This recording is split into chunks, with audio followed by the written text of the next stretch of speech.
Are you waiting to build something big? That's the biggest mistake most people make. We refused to wait, we're in our 20s, and we built a home improvement company past $10 million.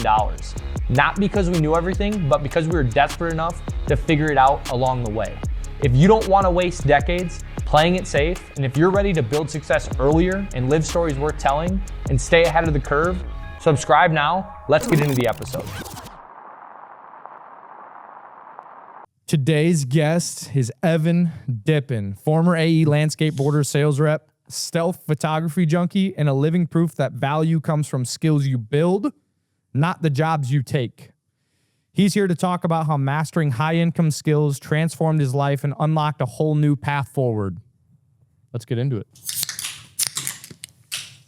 Squirted me in the eye, I think. I know, me too. How learning a high-income skill can change your life forever. Now, I mean, I don't want to brag, but we're kind of a group of high-skilled individuals. I mean, obviously we have a CEO, manager, and Grant Cardone over here.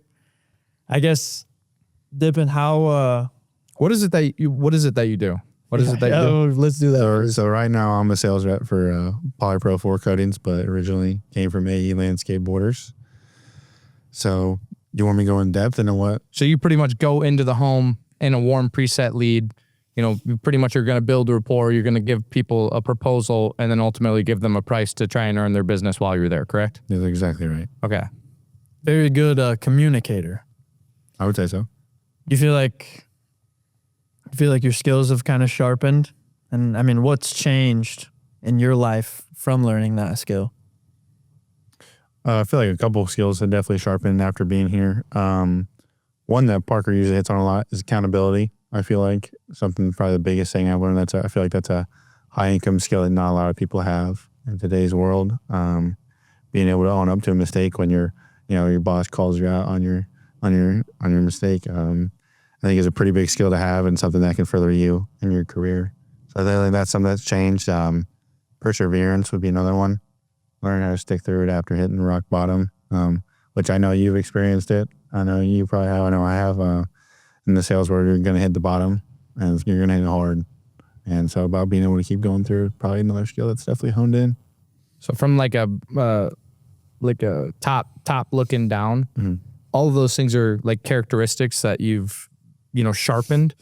But from a pure high income skill, like really the main one was sales, right? Like you learned how to sell people something and give you money for something, right? And they talk about 3 extremely important high income skills that you can master, right? Sales, communication, leadership, right? And we talked about portable power. If you have any of those 3 things, no matter where you go, JP, if you live in Texas, is sales going to go with you? Oh, I'm slanging.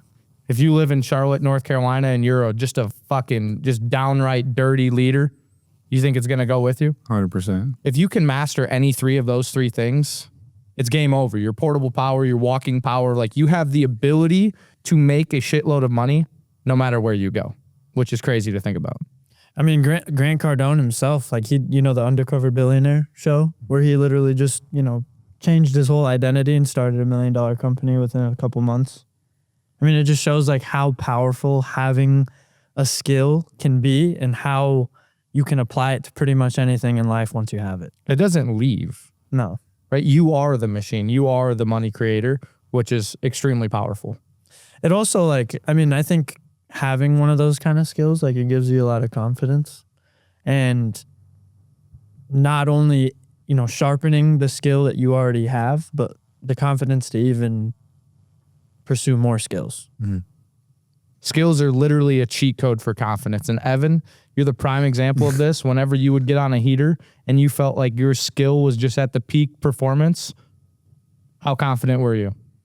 Nobody could talk to me at all. Yeah, well, you would let us know. We know that. You would let everyone know that. I had to make sure. But again, it's a legitimate thing that like when you're on a heater in the home, you're walking into every single one like, I'm the guy. Like, I'm going to give them the best customer experience. Like, I know that I'm going to deliver a product at a price that makes sense. And like, ultimately, I'm going to earn their business because my skill's that high right now.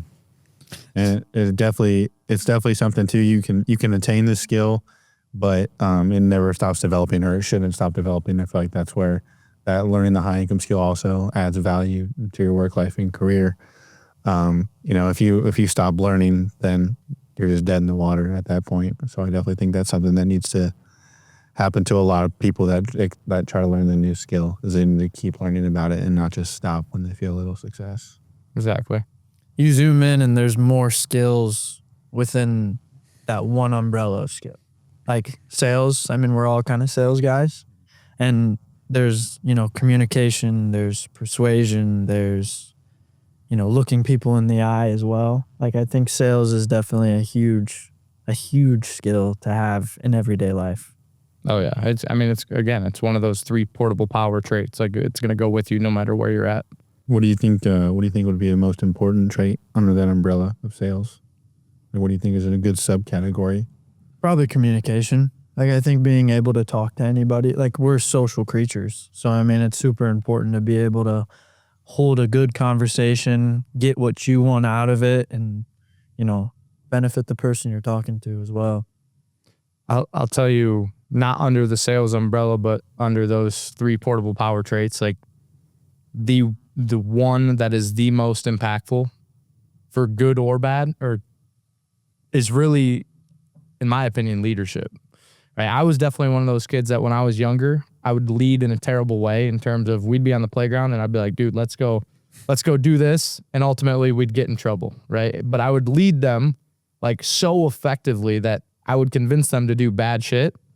And then we'd get in trouble versus now, obviously, I've realized, hey, maybe we should use that leadership for something good. And ultimately we've been able to build AE, and just lead a lot of people to say, hey, like, let's get on board. Like, I think we can do something with this, and ultimately show them the way as well. So just really, for me personally, being able to redirect that leadership has been super impactful, which I think, also comes with just maturity and time as well.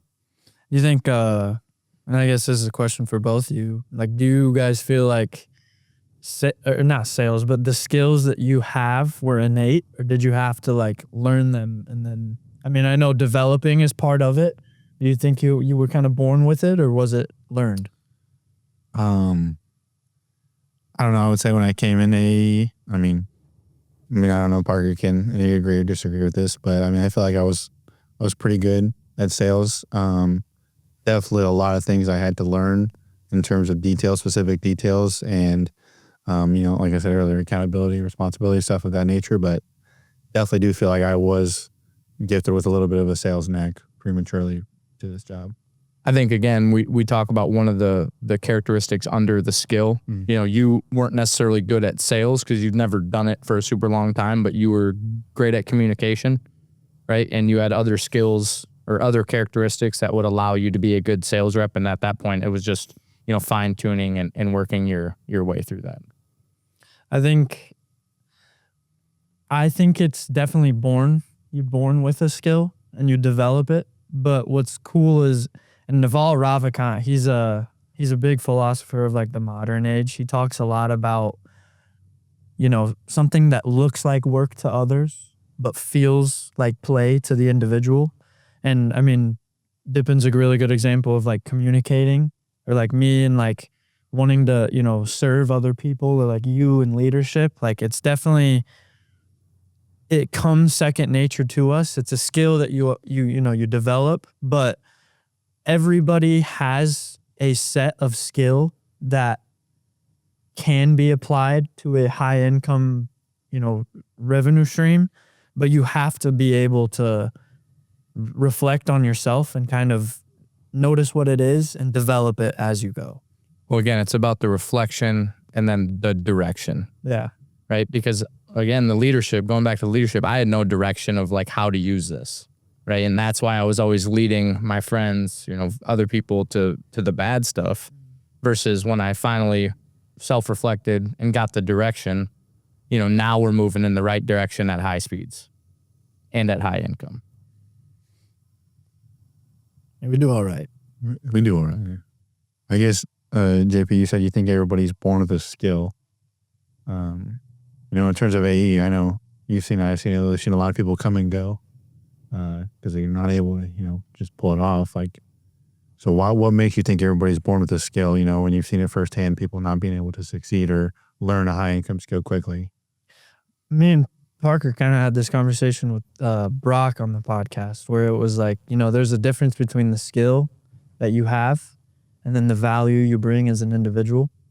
And I think there are skills that you can learn and develop, but you can't train being the kind of person that wants to learn those skills. You know what I mean? Mm-hmm. Like there's probably better talkers than all of us, but they're probably, you know, out doing drugs or something. It's being able to apply the skill where, you know, to answer your question, that separates those people that kind of do make it to those who don't.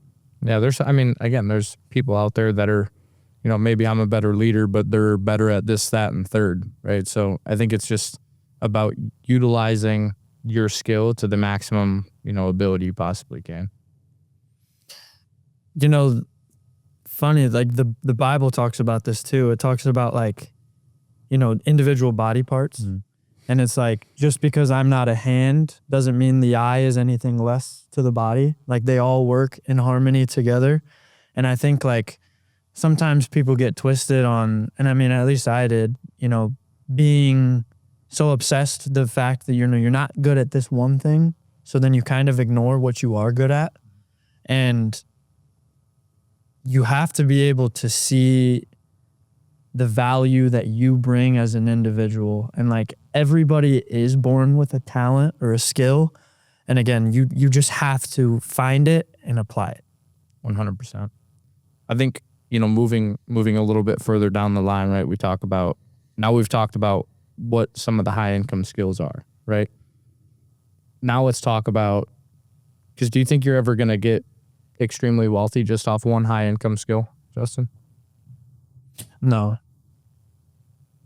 I mean, I think you can, but I mean, it definitely comes down to the person who you're talking to, but you never want to sell yourself short. So, but getting the high income skill is about once you have the money coming in, right? Now we need to leverage it for wealth. Mm-hmm. Right? So skills create leverage creates wealth. So moving that down the pipeline is what you need to do, right? Don't just take the money and buy the nice cars and, you know, the nice house or whatever it may be, right? It's about taking the money, keeping it, right? Now, how do we multiply it faster than just my time? Because when you get in that straight time exchange, that's a dangerous place as well. Well, it's because you kind of stop. Like once you start, like time is one of those things to where, you know, you can get to that point, but then if you can't leverage it, like you're just stuck right there. The most impactful flex, and I'm going to tell everybody here on the episode, the most impactful flex is working less hard and having more impact. That's a flex, right? Versus when you're younger, and I'm sure your dad told you this and yours as well. I know mine always did, is like, you have to work as hard as you possibly can. That's over today. Like you literally have the most powerful device literally in your hands all the time. Like leverage it. Get the high income skill, leverage it, and then have wealth. I would agree. I would also disagree at a certain point at that, saying like you still have to work very hard nowadays to do really anything to succeed. Like, you know, people come into AE and they think it's just, you know, candies and rainbows. And that way you just show up to an appointment. Oh, I'm gonna take their check. I'm gonna leave. It's not you know, you're getting up at 6 o'clock every day to drive 2 hours or whatever the case may be. You're showing up excited. You're giving energy. It's a lot of hard work, and some weeks you're out on the road, you know, 60 hours a week. So I would say, you know, at the beginning it's a lot of hard work and discipline. But once you, like we're going back to the beginning, once your skill is honed in, and now you're exchanging that for money and you move up the company, you're right. You know, it doesn't take as much work once you fine tune that skill to almost perfection to get that high income and get your time back and move on with your life in that point. Right, because you're moved on to the leverage stage, mm-hmm. right? You pass the skill stage, now you're moving on to the leverage stage. Well, and it also ties back to even like what I was saying about, you know, like what feels like work to others but play to you. Yeah. Like I'm sure like being a CEO of like AE, like it feels really cool, you know, placing people where they should be and building up a team and scaling a company, or like you talking to homeowners, like, you know, having a good conversation. Like it is one of those things to where you find the skill, like you leverage it, but like to a point, you know, I'm sure what you do doesn't feel like work to you. You know, meeting the homeowner, like selling yourself, having a good conversation, laughing with them, like that's where you do kind of separate yourself too, on like being able to understand, you know, ikigai. Have you heard of that? It's like a Chinese or Japanese theory of like what the world needs, what you're good at, and what you can make money from. And like that centerpiece is like your calling. Yes. Which is pretty cool. Yes. 100%. You know, when I started AE, you know, probably about into the first year, it was like my focus was really to make like a lot of money. I'll be honest. Like it was just to make a lot of money, you know, nothing more, nothing less. Like there wasn't much thought. You know, I was only 20 years old, so it was easy for me to just be like, hey, a lot of money, like, you know, that's the goal, right? And then I read something, you know, even earlier this year, because I'm still learning a ton of stuff every day. I'm getting better at learning more content faster, which is even more powerful as well. But it talks about creating a game that you want to play forever, right? And if you can do that, like if you can create a game that you want to play forever and that your skills, you know, relate directly to, it's game over. I mean, nobody can, like, you created a company that you want to be in forever, or a game in term that you want to be in forever, and you're untouchable. I feel like in today's world, especially, you know, being 25 years old, already growing and getting towards that game. There's no way anybody can stop you or touch you, like with you and Sean and AE and how it's growing so fast and what we're all doing around the U.S. right now. It's just crazy to think about. Well, just again, built a lot of pipelines of opportunities, right, is the thing that excites me the most. Like that's what I always talk about. You know, if we can create a bunch of other people that have extreme wealth, like the chances of me having extreme wealth are probably right there aligned with it as well. So again, just building more pipelines of opportunity for other people, and then eventually it'll come back to you. It always does. So you feel like in terms of pipeline, would you say that's, you know, helping other people find that skill that we're talking about, that high income skill? Could that be something that is like in that pipeline? Yeah, but you also need to, again, some people never get out of that pipeline, right? Some people never get out of the high income skill because, again, they get so fixated on like it just being directly tied to the exchange of their performance for their pay. Whereas like it's great, you're going to be able to make a high income, but like when do you get to the leverage point, right? And you need to eventually start thinking about how do I leverage my skills, whether that be now I'm managing people, now I'm consulting people, now I'm using it for, you know, creation of other opportunities, whatever that may be.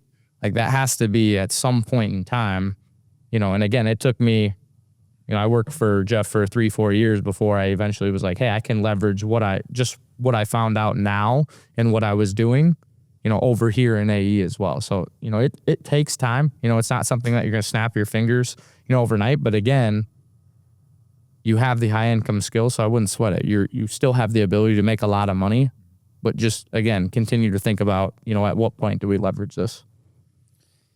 It definitely comes down to like consistency, right? And, you know, to kind of end it off, I think consistency looks like nothing is happening until everything changes. And every expert in something was once a beginner in it. The last piece I leave everyone with is start right fucking now. Start literally right now. If you're watching this podcast, like you're not normal. Like the shit that we're talking about is not normal, right? Start right now. Learn sales, learn communication, learn leadership, and we'll see you on the next episode.